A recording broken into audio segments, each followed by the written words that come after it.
Okay, section 7.3, enlargements and stretches.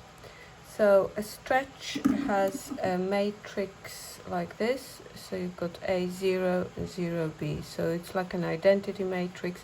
Instead of the first one you get A, the second one is B.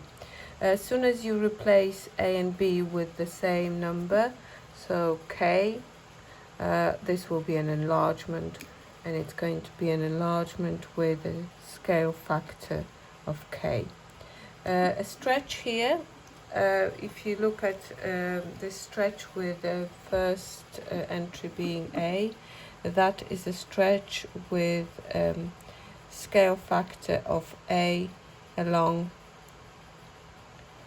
the x-axis and scale factor of B along the y-axis. If you have a stretch and it's A001, then this is only along the x-axis. So it's only going to affect the x-coordinates of each point, and this one is so 100B, only stretch along the y-axis. If you are stretching along x-axis only, then you could have an invariant line.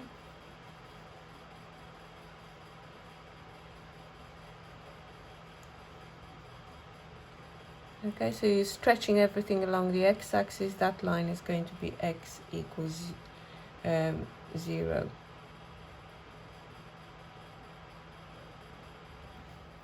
So the invariant line is x equals 0, which is your y-axis. If it's a stretch along or parallel to the y-axis, then the invariant line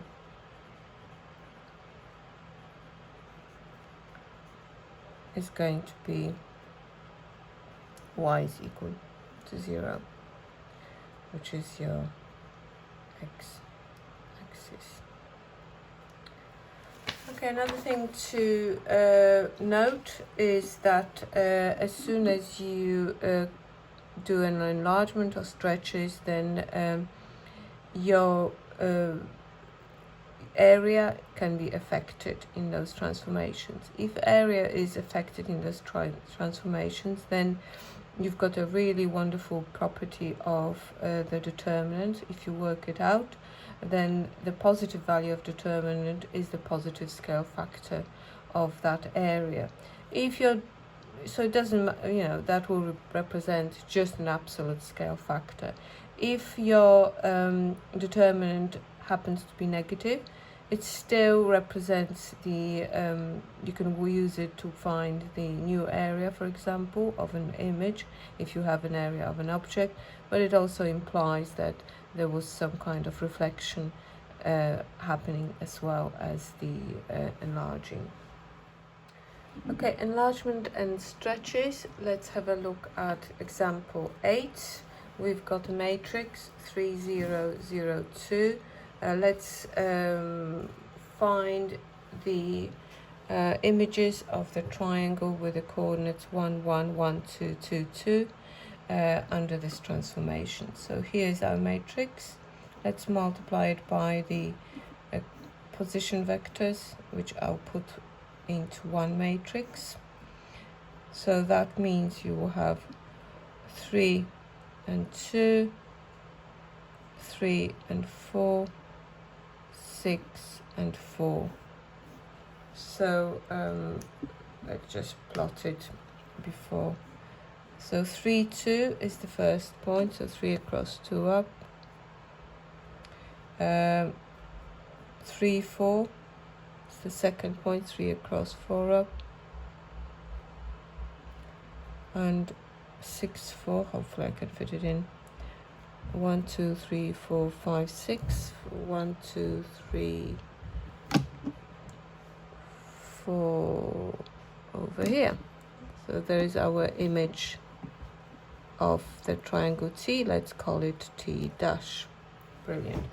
Okay, so we have to now describe this transformation. So you've had two stretches, okay? So 3, 0 suggests a stretch parallel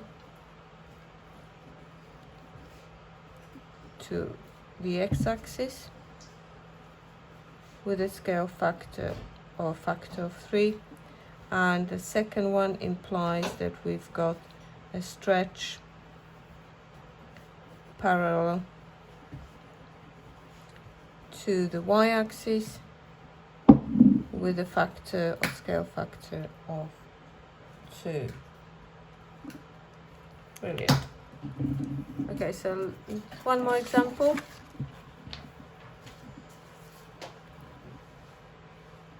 Okay, so example 9. Here we've got we've got a matrix 2, 0, 0, 4, and we have to describe what transformation represents. So you've got stretches, so stretch along or parallel to the x-axis,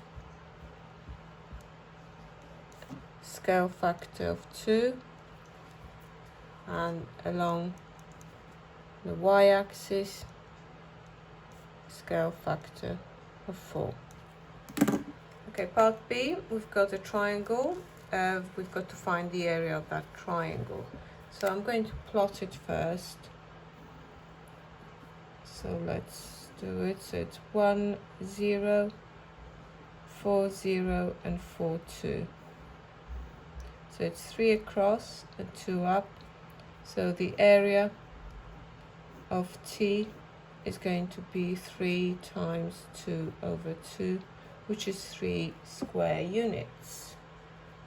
Okay, so we now have to find the area of the image of that triangle T without finding the actual individual images of each vertex. So we are going to use the determinant.